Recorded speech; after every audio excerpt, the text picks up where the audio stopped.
Magka-fast money tayo. Ang una maglalaro para sa Heras family ay si Roldan. Roldan, eto na. Bibigyan kita ng 5 tanong.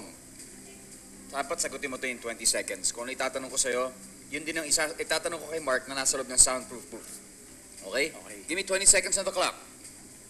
Timer will start after I read the first question. Eto na. Anong problema ng nakatira sa kondo? Pass. Sosyal ka kung May pera.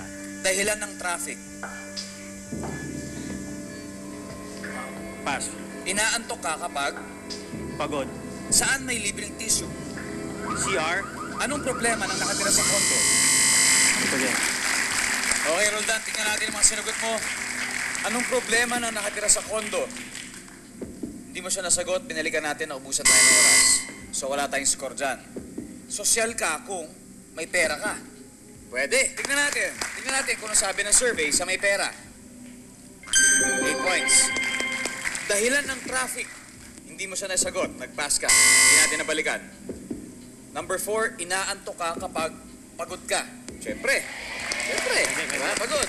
Tingnan natin kung ano sabi ng survey sa pagod. 6 points. Saan may libreng tissue? Sabi mo sa CR. Ngayon, tingnan natin kung ano sabi ng survey sa CR. 35 points. 49. Not bad. Well done. Go back to your family. Clear the board, please. Ngayon naman, ang maglalaro ay smart. Mark, kinakabahan ka ba, Mark? Sobra. Sobra. Miss Pam, please. Maabot na yung kamot. Ayun, oh. Thank you, Miss Pam. Mark, eto. 151 points pa ang kailangan mo para manalo ang family niyo. Okay? Kaya? Pwede. Kaya. Pwede. Ngayon, bibigyan kita ng 5 tanong. Kung marinig mo to, ibig sabihin nasagot na niya yun. Okay? At this point, makikita ng audience ang isinagot ng partner mo kanina sa screen. Give me 25 seconds on the clock. Timer will start after I read the first question. Ready? Ready. Good luck. Anong problema ng nakatira sa kondo? Mahal yung upa. Sosyal ka kapag Mayaman. isa pa, Maraming pera. isa pa, Nagpapanggap. dahilan ng traffic, Mga kotse. inaantok ka kapag Puyat. saan may libreng tissue, Sa CR. isa pa, Sa restaurant. yun oh. Okay Mark, tignan natin ang mga sinagot mo. Anong problema ng nakatira sa kondo? Sabi mo mahal ang upa. Kailangan mo ng 151 points. Okay? Ang sabi ng survey ay 22. Ngayon, ang top answer natin dyan ay sirang elevator. Sirang elevator. O, yun yung problema ng madalas sa mga nakatira sa kondo. Ngayon, sosyal ka kung sabi mo nagpapanggap. Okay? Ang sabi ng survey ay wala. Wala. Ang top answer natin dyan ay pag maganda ang car. Oo nga. Ayan yung top answer ng mga respondents natin. Dahilan ng traffic, sabi mo mga kotse. Ang sabi ng survey ay 10 points. Ang top answer natin dyan ay kapag may aksidente. Kaya may traffic. Ngayon, inaantok ka kapag ang sabi mo, puyat. Puyat. Puyat, di ba? Pwede. Puyat is our top answer. Okay? Top answer natin yan. Pero, tingnan natin kung anong sabi ng survey sa puyat. 18 points.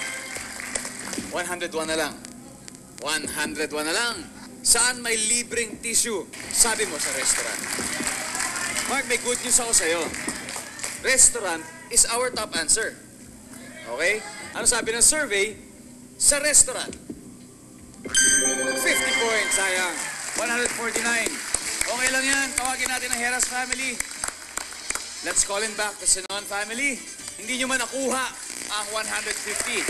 Eh, meron naman kayong 50,000 pesos. Tax-free. Maraming salamat sa inyo. Thanks to our studio audience. Nagkakaisang kagawad sa Navota City. Nagkakaisang kagawad sa Navota City. Ang Dongyang Fanatics in US and Canada na nandito ngayon. Hello sa inyo. At ako naman gusto ko mag-vlog sa Sunday, January 31, 2010, ang Yes Pinoy Foundation's Book Run 2010, 5 o'clock in the morning at Bonifacio High Street. So pumunta lang kayo mag-register, 400 pesos at magdala ng isang libro para i-donate sa ROX in High Street. At pwede rin kayo mag-register online sa www.yespinoy.org. So muli, thank you very much. Remember, the family that plays together wins together. Ako si Ding Dong Dantes, magkita-kita tayo ulit dito lang sa Family Feud.